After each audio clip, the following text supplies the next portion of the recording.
Buenos días, estimados alumnos, un gusto de saludar. Mi nombre es Carlos Jiménez y mediante esta presentación vamos a analizar lo que es la masoterapia clínica en el pasado, presente y futuro, ya para también terminar hablando de cómo se ha desarrollado y hacia dónde apunta nuestro país, Chile, en el desarrollo de esta disciplina. Me presento, soy Carlos Jiménez Villarreal, masoterapeuta clínico desde el año 2009, con formaciones en masaje deportivo tanto en Chile como en Brasil, en el Instituto INAES. En Chile también estudié el drenaje linfático manual, método López, ya, que fue creado por Juan José López, kinesiólogo. El masaje al tejido conectivo también, y Seitai y Tape, o vendaje también, que lo podemos llamar.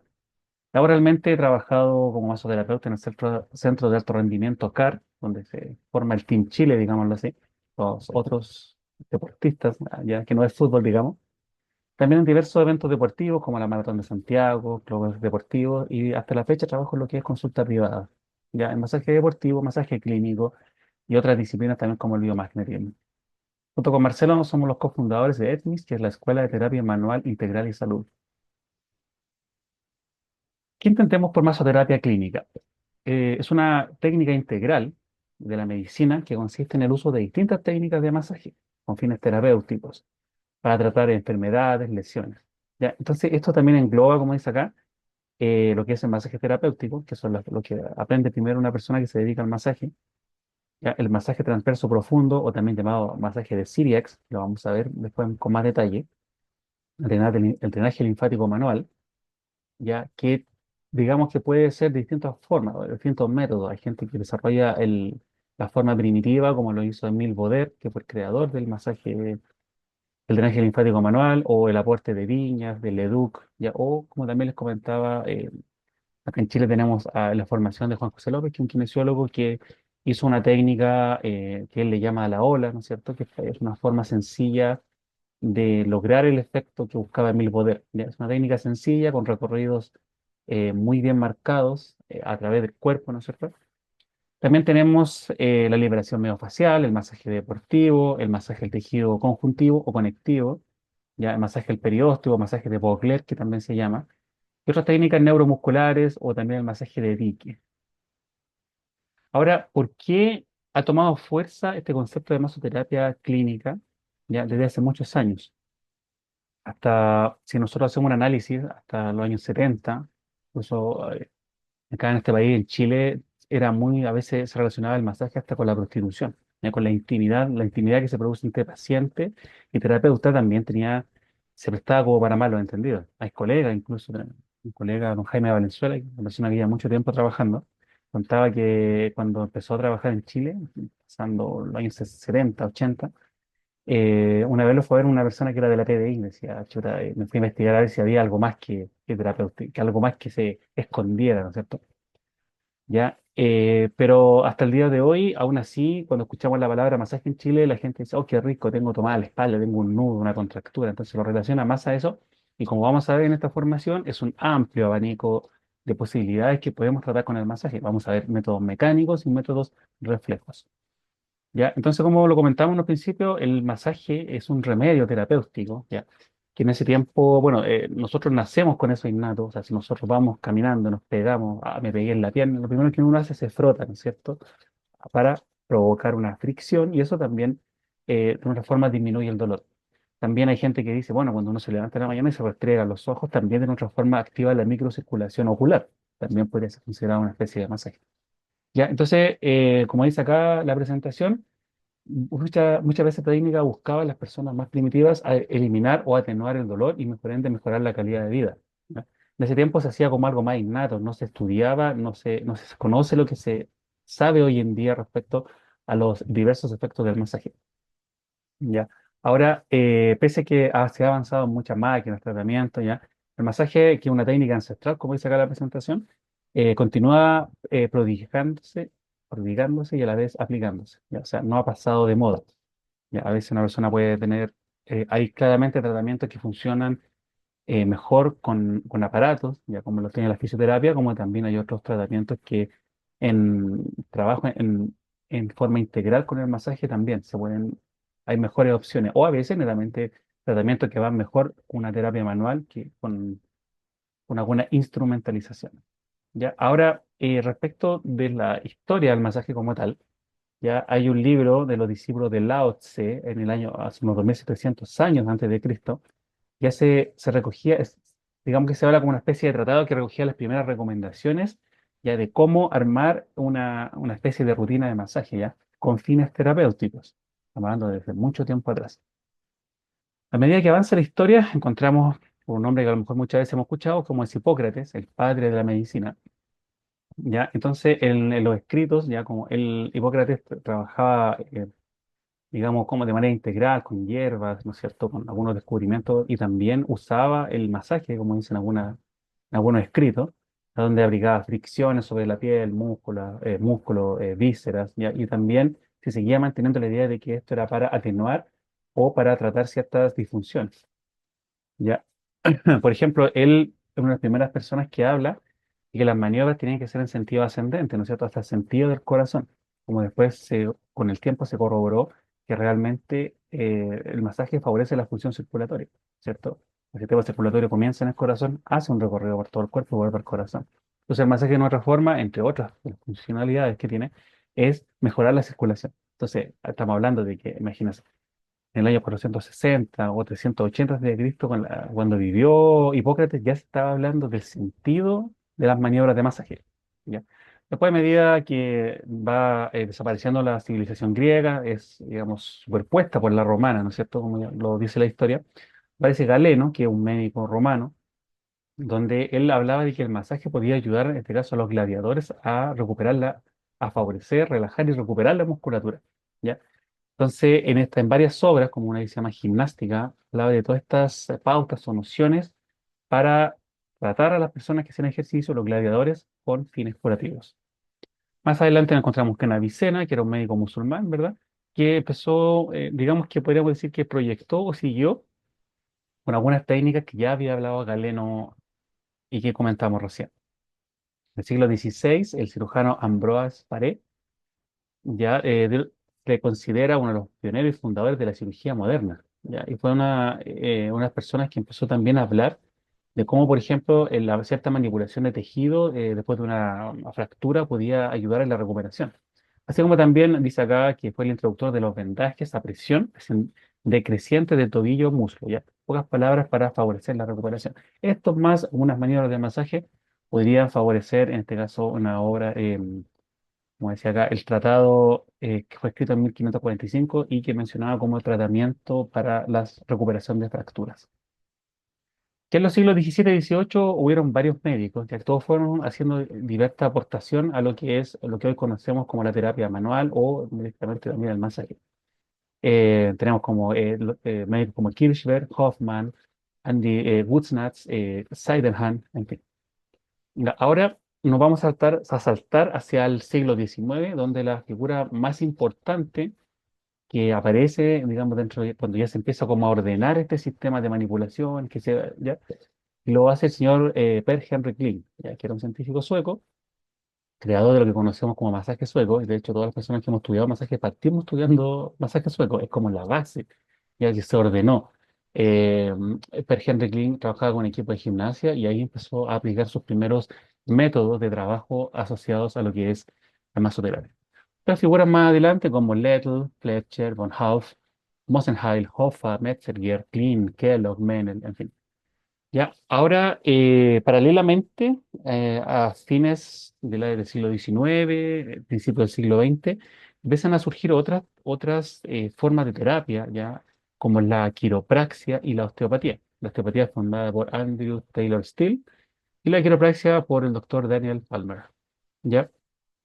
Todas estas técnicas, estas ciencias que se van formando empiezan de otra forma también a influir en la forma de trabajar para las personas que hacemos masaje.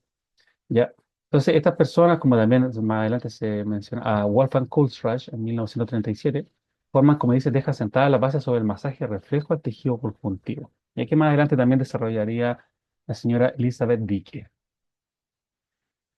El año, el año 1897 ya también empieza de a poco a desarrollarse lo que es el masaje deportivo, como en el caso como donde la mayor persona que influyó en esto fue Sarkisov Saracini, ya que es un médico ruso, ya que perfeccionó y también empezó a aplicarlo en lo que es el trabajo del deporte, de los gimnastas, de los atletas rusos, que, que tienen una disciplina especial, un trabajo especial y son personas que han hecho mucha aportación a lo que es eh, digámoslo así, esta disciplina.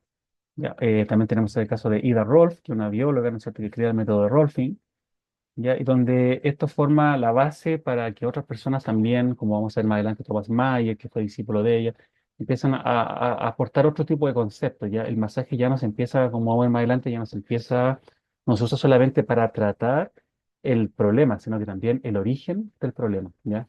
Vamos a ver de a poco cómo estas personas fueron aportando. Perdón. Entonces, podríamos resumir que tenemos el masaje clásico, el occidental o sueco y sus variantes, ¿ya? Que actúan preferentemente a nivel muscular, ¿ya? Esos son masajes más mecánicos, es decir, los que tratamos directamente sobre la zona del dolor, ¿ya? Luego tenemos en el ítem 2 masajes específicos derivados del masaje clásico, como el masaje de Cyriax, que vamos a ver que tiene una particularidad, el masaje de Vogler, que es un masaje del periósteo, ¿verdad? Que es esta capa que recubre lo que es el hueso. Y tenemos después ya técnicas más orientales, ya que empiezan, que básicamente suelen actuar sobre puntos más concretos y siguen el trayecto de los meridianos, ¿no es cierto? Que son como estos canales energéticos que también tienen una data, una larga historia de miles de años antes de Cristo, ¿ya? Y como también hablábamos también, masaje reflexógeno, ya esto escapa un poco de lo que es el masaje mecánico, que es como directamente sobre la zona, el masaje reflexógeno, que podríamos decir, comillas, que actúa como a distancia. Ya vamos a ver cuando nos toque hablar de lo que es el masaje al tejido conectivo, vamos a ver cómo nosotros actuando a nivel de los dermatomas, desde donde nacen los nervios raquídeos que inervan las diversas partes del cuerpo, vamos a ver cómo trabajando en esa zona podemos influir en los nervios que, digamos, en las partes del cuerpo, músculos, donde estos tienen su función. ¿Ya? Entonces, vamos a seguir en lo que sigue.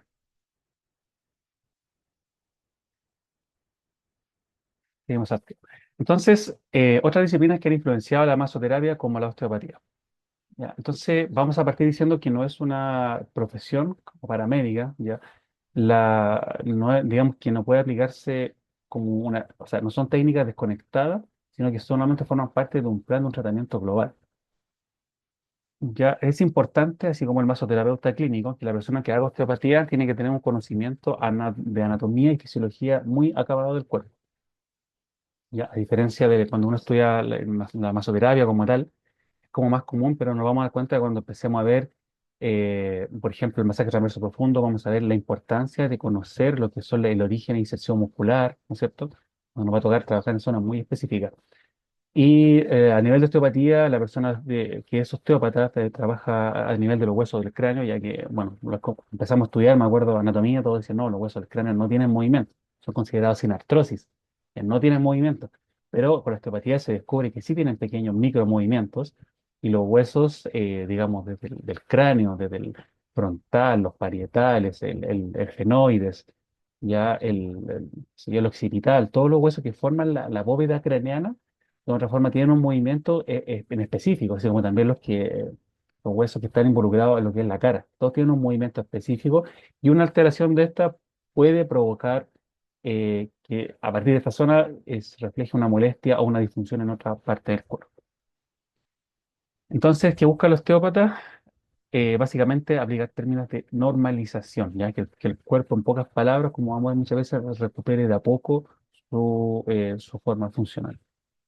Ya como dice acá, son mecanismos de autorregulación que están asegurados por el sistema nervioso, circulatorio y linfático. Eso es lo que hace el terapeuta. O sea, el terapeuta busca que el cuerpo repare de alguna forma, solamente el terapeuta conduce ya a que la rehabilitación, el rol del terapeuta y la rehabilitación es que el cuerpo repare o corrija la disfunción de la forma más natural posible. ¿Ya?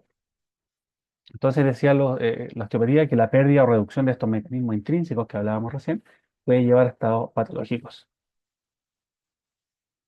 Entonces, entonces dice, como dice acá al final, la osteopatía funciona, por lo tanto, respetando y facilitando la autorregulación del organismo en cualquier patología y no tanto en hacerlo dependiente de soluciones puramente externas, pasivas, como es a veces la utilización, a veces excesiva de medicamentos. ¿Ya?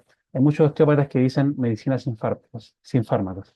¿Ya? En el fondo también uno tiene que entender que no siempre Cuando uno trabaja, no puede tampoco decir a la persona ya deje el tratamiento farmacológico, no, es una terapia integral. Eso es lo que uno busca como terapeuta. Tanto los osteópatas más han hecho aportes, lo que es la terapia manual, lo que es la masoterapia. Tenemos a León Chaitow, ya que fue un naturópata, osteópata, y participó muchas veces durante 11 años, como dice acá, profesor titular de la Universidad de Westminster. Escribió más de 70 libros. Es una persona que netamente, eh, dice acá, se le consiguió una beca honoraria en 2005 por servicio de medicina complementaria y osteopatía. Fue un aporte maravilloso. Hay unos libros que lo vamos a ver ahora, que nos pueden servir mucho a nosotros como masoterapeutas. ¿Por qué? Porque de otra forma nos ayudan de lo básico, desde que muchas veces nosotros no tenemos un trabajo táctil tan desarrollado, entonces hay libros como el que le voy a mencionar en un ratito más que sí nos ayudan a trabajar con eso, ¿ya? De hecho, Chaitó cuando enseñaba las primeras clases a sus alumnos lo que les hacía era que tocaran, o sea, era solo palpar, palpar, palpar, palpar, palpar.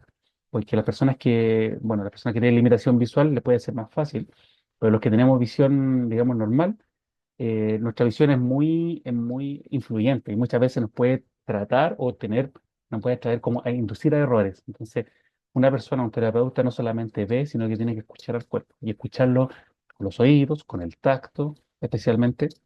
Así es que es importante que de otra forma podamos revisar parte de esta literatura que nos dejó León Chaitow. No tenemos energía, técnica de energía muscular, aplicación clínica de extremidad superior e inferior, ¿ya? Tenemos diversos libros, como por ejemplo libros de palpación, ya aplicación clínica, tenemos libros de osteopatía, y acá tenemos unos libros que tienen que ver incluso con Cándida albicans, porque también era un naturópata. Tenemos tratamientos de artritis en el caso de reumatismo, ya, y básicamente otros libros que tienen que ver con la palpación y el desarrollo de estas técnicas para poder tratar el tejido blando. Vamos a hablar ahora de la técnica de energía muscular de Mitchell, ¿ya? Que no es una técnica como tal propiamente de masaje, pero sí la técnica, esta técnica junto con otras que vamos a ver como la técnica de Jones, ya son técnicas que de otra forma nos van a ayudar a poder hacer un trabajo más integral hacia nuestros pacientes, ¿ya? A veces también tienen como fin que el terapeuta no se canse tanto, ¿ya? O sea, buscamos un objetivo, a lo mejor lo podemos lograr con las manos, pero si nos apoyamos con técnicas como la energía muscular, nos podemos cansar menos y obtenemos el resultado mucho antes de que, o sea, nos cansamos menos y obtenemos un resultado en menor tiempo, y es como lo que buscamos. Las técnicas de energía muscular fueron desarrolladas por el señor Fred Mitchell y continuadas por su hijo Fred Mitchell Jr. ¿Ya? Son un enfoque terapéutico innovador. ¿Ya? Esta técnica se basa en la activación controlada y precisa del músculo, los músculos del paciente. ¿Ya? Y estos están también, de otra forma, influenciados por una contrafuerza que hace el terapeuta, una contrafuerza en forma opuesta.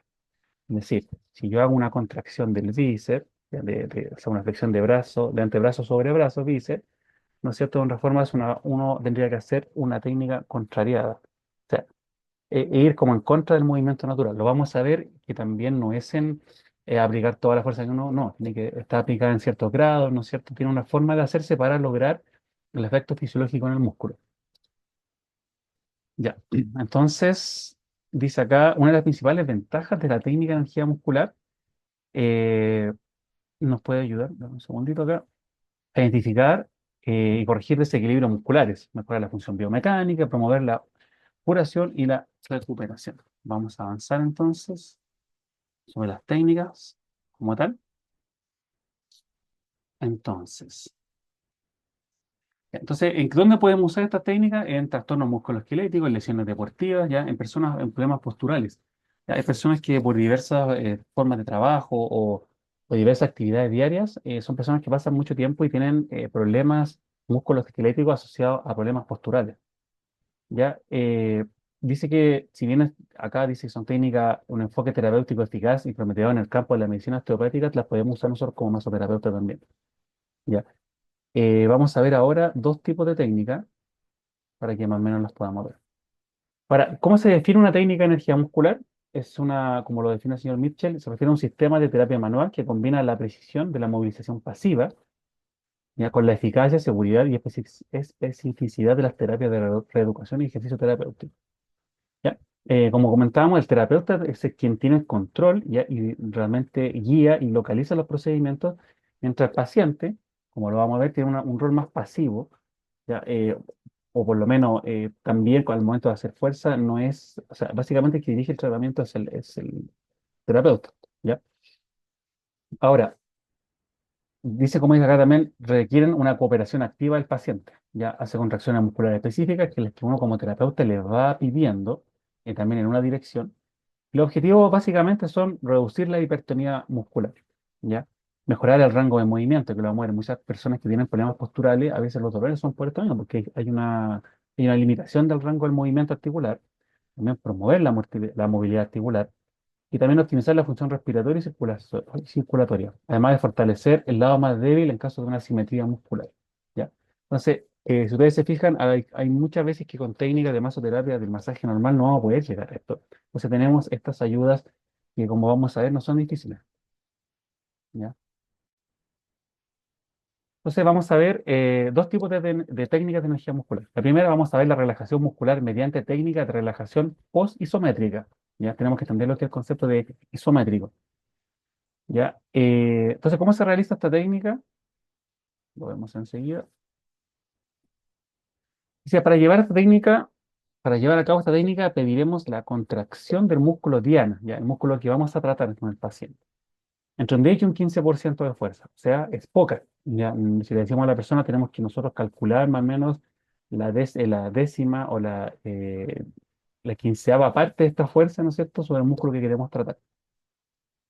Entonces la persona hace la contracción guiada por nosotros en el porcentaje de fuerza que les comentaba, entre 10 y un 15%, y el terapeuta durante 5 segundos hace una fuerza de igual forma, ¿ya? Para que se produzca una contracción isométrica. La contracción isométrica es, por ejemplo, cuando nosotros tenemos un vaso, ¿verdad? Tomamos y lo mantenemos, ¿ya? Sería una contracción concéntrica, cuando nosotros acercamos los puntos de inserción, por ejemplo, en el caso del bíceps, estamos acercando los puntos de inserción, concéntrica, una contracción excéntrica, cuando seguimos, el músculo sigue en contracción, pero ustedes se fijan, ya se vamos alejando los puntos de inserción, y tendríamos la contracción isométrica, ¿ya? Que básicamente es como que llevamos el vaso y lo mantenemos, ¿ya? Lo mantenemos.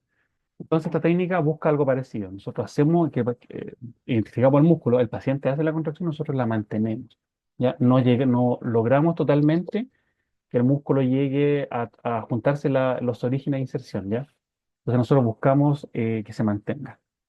Entonces, esta tensión que se va generando, que es poca, ¿ya? Que hace que la parte miotendinosa, donde está el músculo y el tendón, se estimulen los órganos de Golgi, lo cual produce una inhibición muscular, una especie de relajo, ¿ya? Y después, una vez que logramos eso, los 5 segundos que habla la técnica, nosotros ya podemos pasar a aplicar otra técnica, que es la que sigue, ya que es la movilización articular mediante el uso de técnicas de energía muscular. ¿Ya? Ahora, ¿cómo vamos a movilizar articularmente? De la siguiente forma. Dice que las disfunciones somáticas de las articulaciones implican un proceso de facilitación al cual se asocia una hipertonía de algunos o algunos de los músculos que se relacionan con esta, provocando una disminución del movimiento y una alteración del patrón biomecánico del mismo. ¿Ya? Ahí podemos ver asimetría, es decir, un lado tiene más movilidad que el otro, puede ser producto de una enfermedad como tal, una CB, qué sé yo, o algún problema también relacionado con la práctica deportiva. Ya, ahora cuando se produce este mecanismo adaptativo que hablamos nosotros, pueden darse cambios estructurales a nivel articular o tisular. Tisular se refiere al tejido, ¿ya? Ahora, ¿cómo se realiza esta técnica? Como dice acá, es importante conocer el detalle de los músculos implicados en el movimiento, ¿ya? De la articulación que vamos a trabajar. Eh, necesitamos ahora, una vez que tenemos esto, ponemos al paciente en una posición exacta. La barrera de restricción de la movilidad solicitaremos a este que lleve una contracción muscular entre el 15 y el 25%. Si ustedes se fijan, ahora es un poquito más que la anterior, ya que era a nivel muscular, ahora entre un 15 y un 25%. Es decir, el 25% sería la cuarta parte del total de fuerza que podría tener una persona. ¿Ya? Y el terapeuta dice deberá resistir durante unos 5 segundos aproximadamente esta fuerza. La volvemos a Y posteriormente, una vez que se produce este proceso, pasa los 5 segundos de la contrafuerza que hace el terapeuta, ya nosotros ganaremos, logramos esa como barrera de movilidad y buscamos la siguiente. Ya, a medida que vamos repitiendo eso, y ustedes se fijan, podemos incluso partir midiendo el tema de la movilidad articular con un goniómetro, ¿ya? Y al final de la sesión le podemos decir al paciente, mire, usted llegó así y al final de la sesión se va con esto. O sea, hubo una especie de ganancia muscular y obviamente la persona va a sentir el cambio. Va a decir, chuta, ahora me cuesta mover menos el hombro, me cuesta menos mover la cadera, qué sé yo. Depende lo que vamos a trabajar. ¿Ya?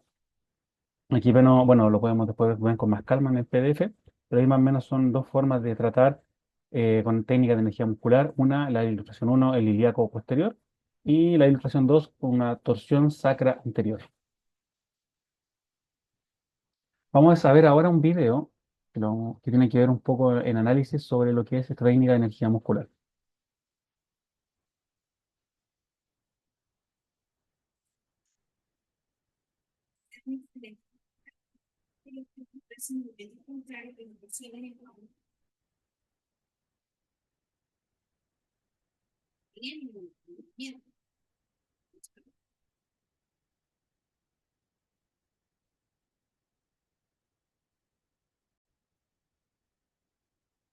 El movimiento que realiza el tibial anterior es dorsiflexión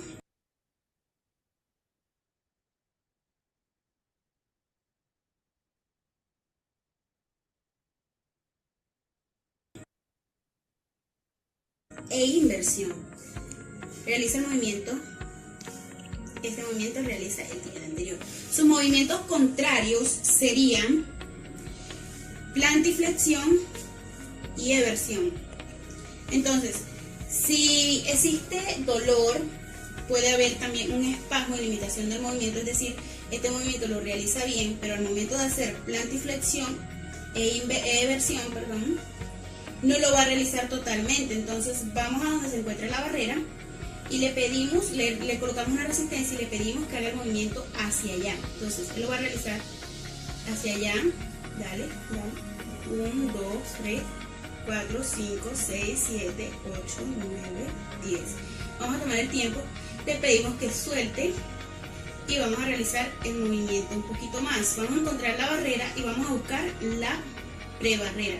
Y volvemos a hacer lo mismo. Hacia allá, vamos, hace el movimiento. Eso es 1, 2, 3. Y así sucesivamente hasta que pueda realizar el movimiento. Suelta, vamos, y lo pueda seguir realizando. Hacia el movimiento contrario al del tibial anterior.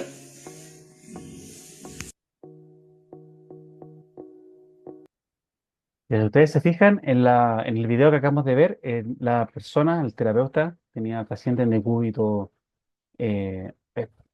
supino, o sea, boca arriba, y estaba haciendo lo que es la técnica, estábamos ganando un poco de amplitud articular. Por eso él hablaba de la barrera.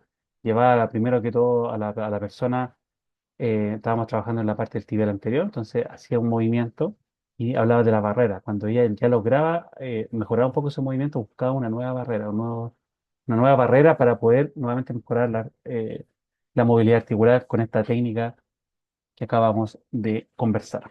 Otra persona que vamos a hablar es el doctor Friedman, que básicamente enseñó la medicina de manipulación osteopática en varios niveles. Hay un libro acá que nos sugieren que se llama Principios y Prácticas de la Medicina Natural, donde abordan diversos temas, aparte como le comentaban. Si ustedes se fijan en la primera parte, dice revisión anatómica detallada al principio de cada capítulo. Es decir, si vamos a hablar sobre pruebas diagnósticas, modalidades terapéuticas, como sigue el libro, tenemos que entender básicamente, tenemos que manejar muy bien la anatomía, es el campo donde nos vamos a mover. ¿Ya? También habla sobre reflejos de Chapman, puntos dolorosos, técnicas viscerales, en fin, principios de diagnóstico estructural, movilidad vertebral, habla de todo, básicamente, como dice el libro, lo que es una práctica de una medicina manual. Técnica de Jones.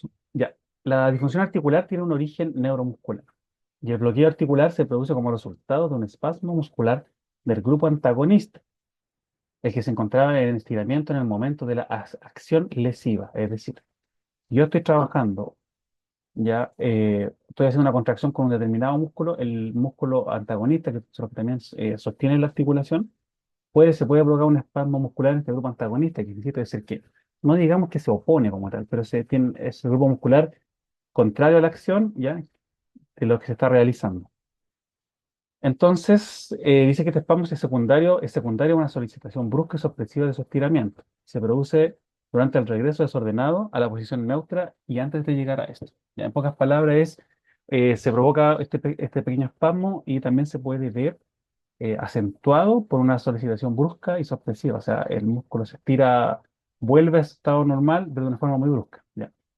Ahora, existe un posicionamiento antálgico incorrector y puntos dolorosos inconstantes para el diagnóstico y tratamiento de cada disfunción articular. ¿Qué quiere decir esto? Que dice que bueno, la persona al tener esta disfunción provoca una posición antálgica, es decir, una posición no dolorosa, ¿ya? Y corrector de puntos dolorosos que podemos encontrar. A estos puntos dolorosos que están situados en las caras anteriores y posteriores, como en las laterales de todas las estructuras, ¿ya? Musculares.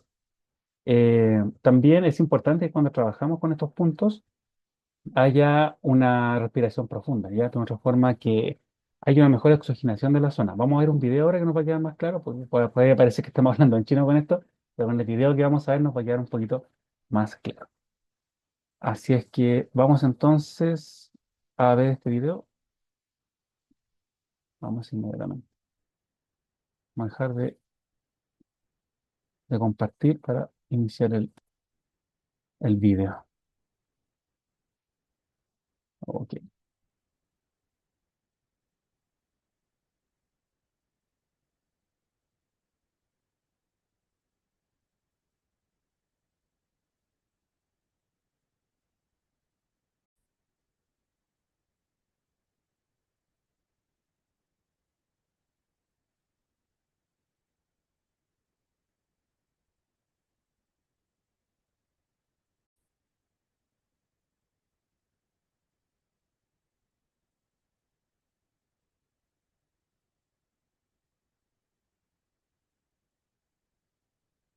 Hola, vamos a mostrar la técnica de Jones para desactivar los puntos gatillos. Activos puede ser punto gatillo activo o inactivo.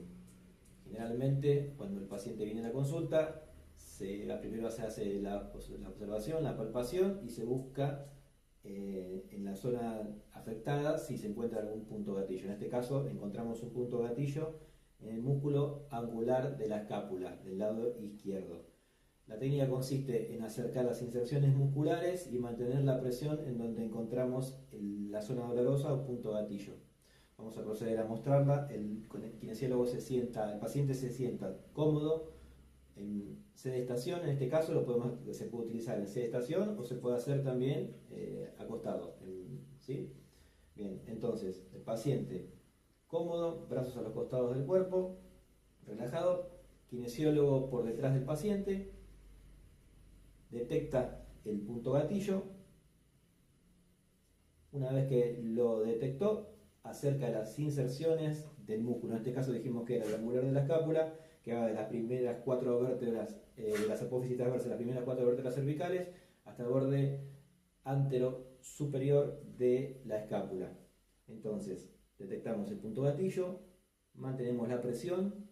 Cuando el paciente refiere que siente la molestia, mantenemos la presión. Tomamos en forma de bandeja la cabeza y en forma pasiva movilizamos al paciente. Si el paciente muy suavemente acercamos las inserciones musculares sin ningún tipo de fuerza por parte del paciente. Mantenemos durante 90 segundos.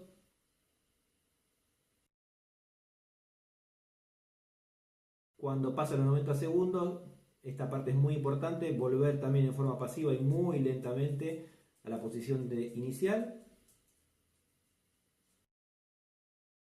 Y la técnica termina retesteando el punto gatillo, si se siente todavía el dolor, la molestia, o inclusive si se siente ese relieve de la fibra muscular todavía tensa.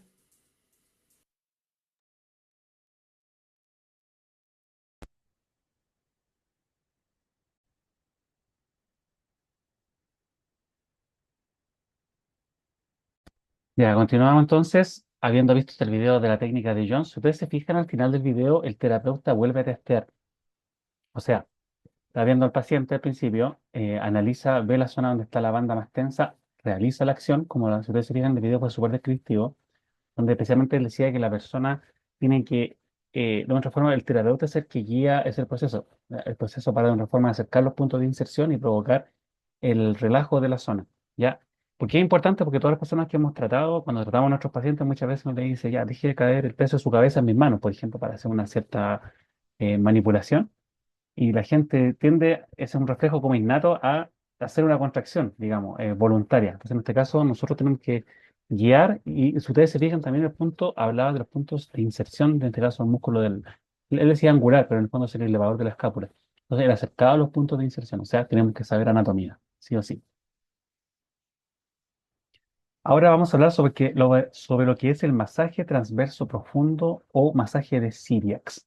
Ya, el masaje transverso profundo, también conocido como técnica de Ciliax, es una técnica manual que consiste en aplicar fricción transversal en los tejidos lesionados. Se utiliza para tratar lesiones musculares, tendinosas, ligamentosas, aponeuróticas.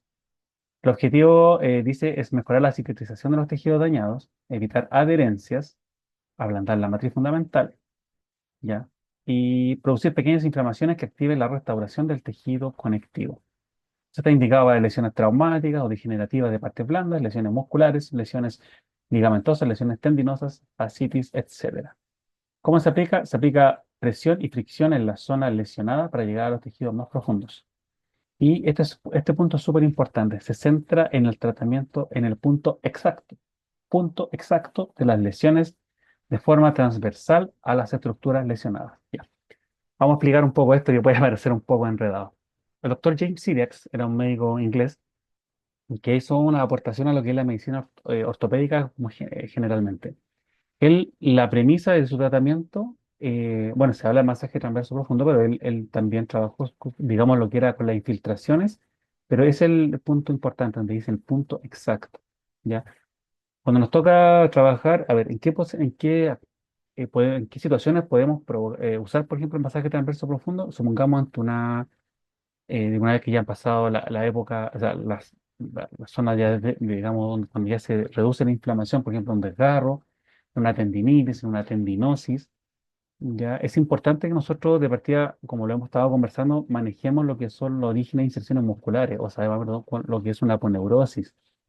Por ejemplo, si vamos a trabajar una fascitis plantar, saber qué es la fascitis como tal, que no solamente la enfermedad, sino que porque puede afectar la fascia. Y ahí básicamente es trabajar, dice, es transverso a la lesión. Me explico. Si nosotros tenemos una estructura tendinosa, ya, o una estructura muscular, por ejemplo, que va en forma vertical, nosotros trabajamos el ciliax, ¿sabe? Por ejemplo, podemos poner el dedo índice y sobre la uña del dedo índice ponemos la del dedo medio, ¿ya? Esa es la forma como más clásica.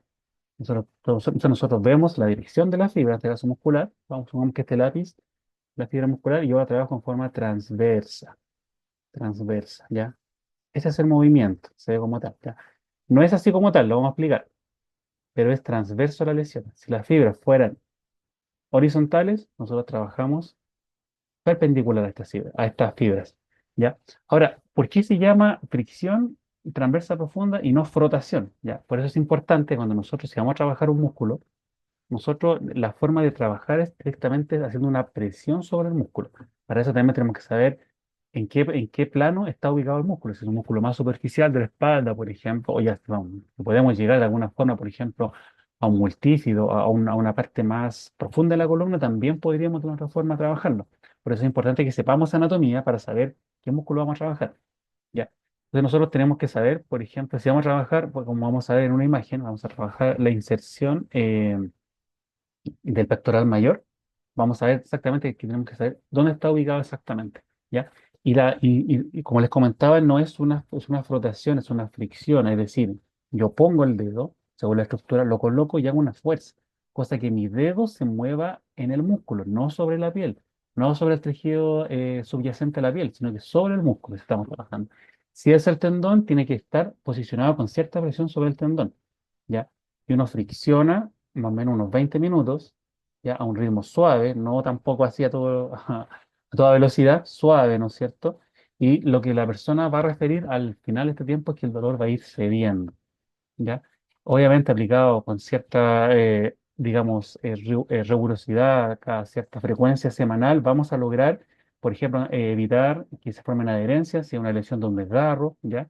O de otra forma que, en pocas palabras, el tejido cicatrice bien. Vamos a ver ahora un video. Ya, antes del video vamos a ver una imagen, que es lo que les comentaba yo. Si ustedes se fijan, esta es una imagen del músculo pectoral mayor. El paciente está acostado boca arriba, de cúbito supino, podemos llamarlo también. Si ustedes se fijan, acá el terapeuta identificó, este es el músculo pectoral mayor, ¿no es cierto? Tiene la inserción en lo que es el esternón, ya las fibras se dirigen a lo que es la corredera bicipital o suelo intertubercular del húmero, ¿ya? Y el terapeuta, si ustedes se fijan, tiene la mano, así las fibras del tendón son así, como las marco con el cursor, el terapeuta está en forma transversa. Igual es un tendón complejo porque tiene, para poder llegar a eso, ustedes se fijan, tiene que el paciente abrir un poco la mano, uno buscar el suelo intertubercular y ahí recién trabajar. Puse como digamos, una imagen como bien compleja, hasta ahí está trabajando el tendón. Pero si nosotros trabajásemos, por ejemplo, en una rotura del pectoral mayor, nosotros, pues ustedes se fijan, si las fibras van en esta dirección, yo busco y trabajo de la forma transversa, ¿ya? La forma perpendicular a lo que es la lesión. Otro tema súper importante es que nosotros tenemos que adecuar nuestro trabajo de acuerdo a la estructura que vamos a trabajar. La posición del índice y el dedo medio sobre este es para estructuras más pequeñas, por ejemplo, en este caso un tendón. Pero si nosotros nos toca, vamos a ir a un caso bien extremo, me toca trabajarle una rotura, un desgarro o un desgarro miofacial a un levantador de pesa sobre 109 kilos, que es un tipo enorme, ya yo no voy a lograr mucho si uso, digamos, el índice y el dedo medio, sino que ahí en este caso uno tiene que adaptarse de acuerdo a las circunstancias del paciente. Podemos usar el canto de la mano, siempre siguiendo la transversalidad de acuerdo a la fibra, o en caso ya muy extremo, podemos usar hasta el codo, ¿ya? Estamos hablando, insisto, por eso el terapeuta tiene que conocer anatómicamente la estructura que va a trabajar y también adecuarse al paciente. Entonces podemos usar los dedos, el canto de la mano, ¿ya? O también de alguna otra forma el codo siempre, pero siempre tiene que respetarse la presión sobre la zona. Si es un músculo, si es un tendón, no vamos a usar algo tan poderoso como un codo, ¿entiendes? Todo es adaptable, pero tiene que seguirse el principio del punto exacto de la fricción en la zona y durante un tiempo de por lo menos 20 minutos. Vamos a poner entonces el video para que lo veamos.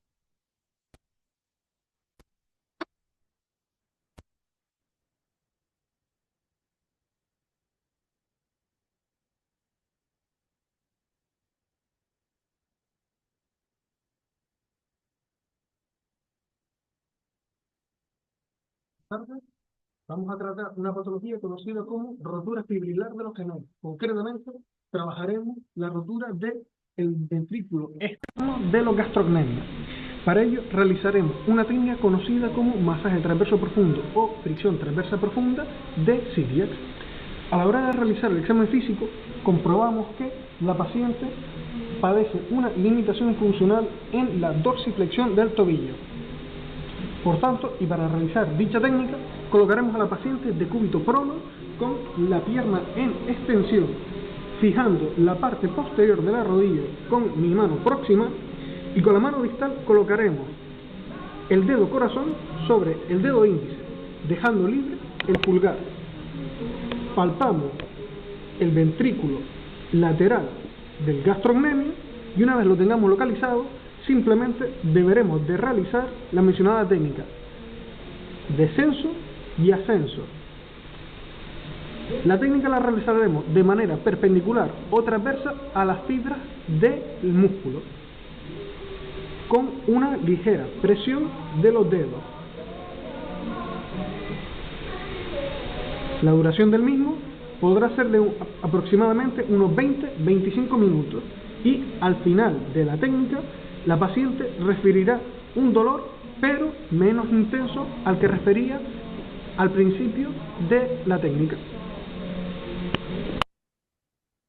Ok, si ustedes se fijan en esa pequeña demostración, ahí estamos trabajando ya no un tendón, sino que en este caso el músculo gastrocnemio o un posible tal vez desgarro.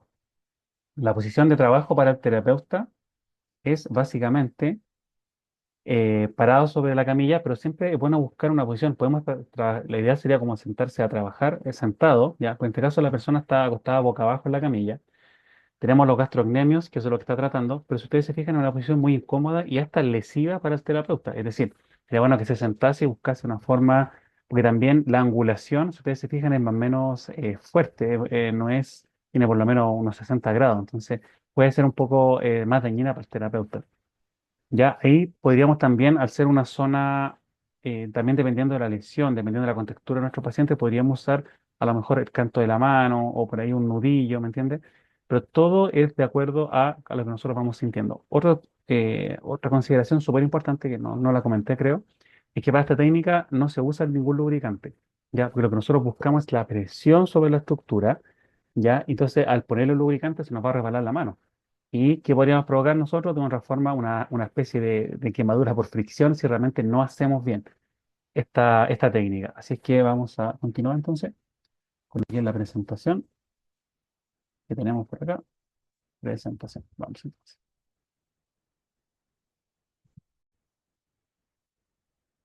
No, vamos. Ya, entonces en esta primera parte vamos a terminar hablando de lo que es el masaje al tejido conectivo. ¿Ya? Y vamos a ver lo que es la importancia de este masaje y más o menos en cómo nos puede ayudar. Es un masaje, vamos a partir diciendo que es un masaje del tipo reflexógeno, ¿ya?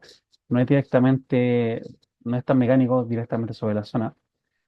Este se originó más o menos a partir de los años 50, ya a través del trabajo hecho por la fisioterapeuta alemana Elisabeth Dicke. También se puede conocer como masaje de Dicke, ¿ya? Pero el nombre correcto sería decirle masaje al tejido conectivo, porque si uno, como muchas veces uno ya no sé, pues dice, por ejemplo, la trompa de Eustaquio, entonces uno chuta, dice, si uno no ha nunca leído eso, chuta, que puede ser, ¿de dónde está de Eustaquio? Pero si uno dice tuba auditiva, realmente uno ya auditiva, oído. Entonces en este caso, uno al decir masaje al tejido conectivo se da cuenta que más o menos sobre qué buscamos influir, ¿ya? Aunque bueno, ya como le hemos comentado, entonces Elizabeth Dicke fue la formadora de esta técnica.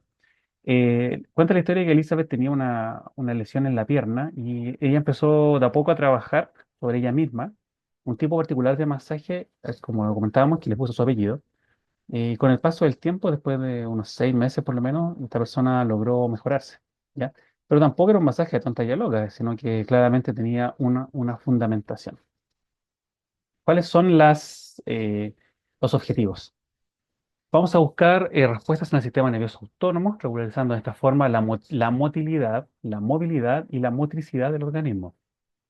Lo podemos ocupar en tratamientos, por ejemplo, neurológicos, en tratamientos de origen traumático también, especialmente donde tiene digamos, muy buen desarrollo en personas que han sufrido o tienen algún problema neurológico.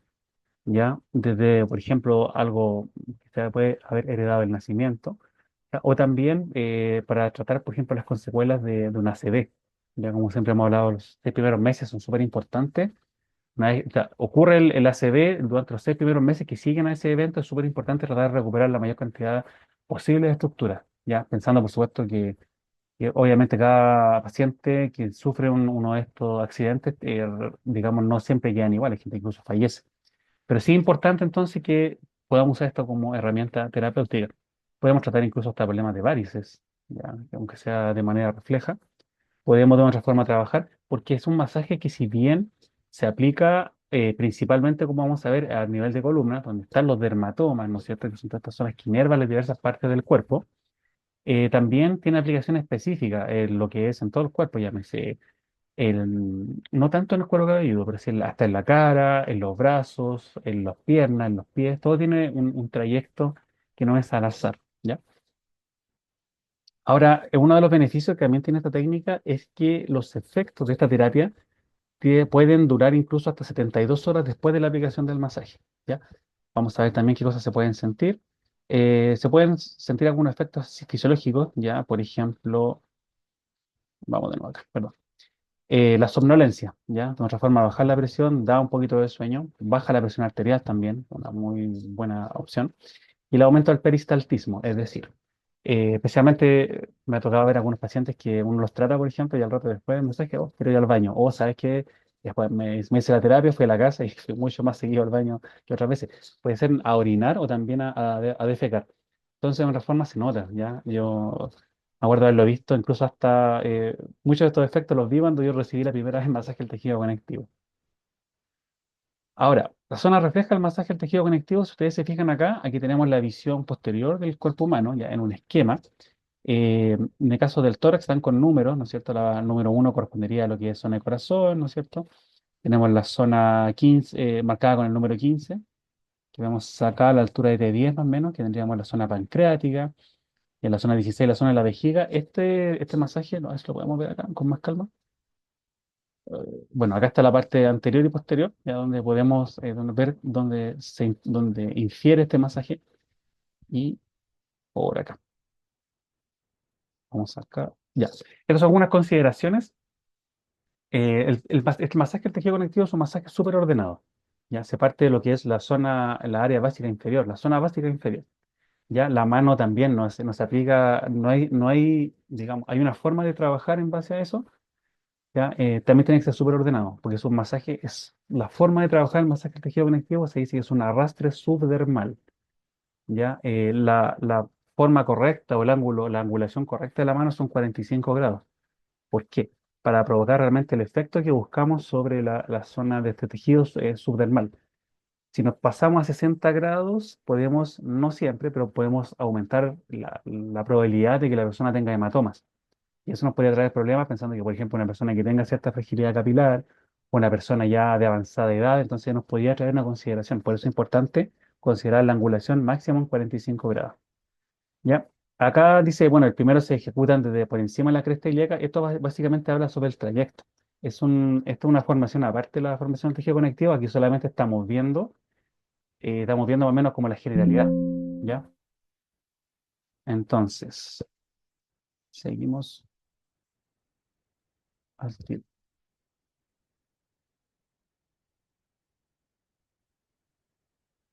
Y básicamente la forma de trabajar es la siguiente. Tenemos, como dice acá, el punto uno de la cresta ilíaca hasta el borde de la corona anal. El paso 2 que tiene que ver con uno de los bordes del sacro. El paso 3 lo mismo.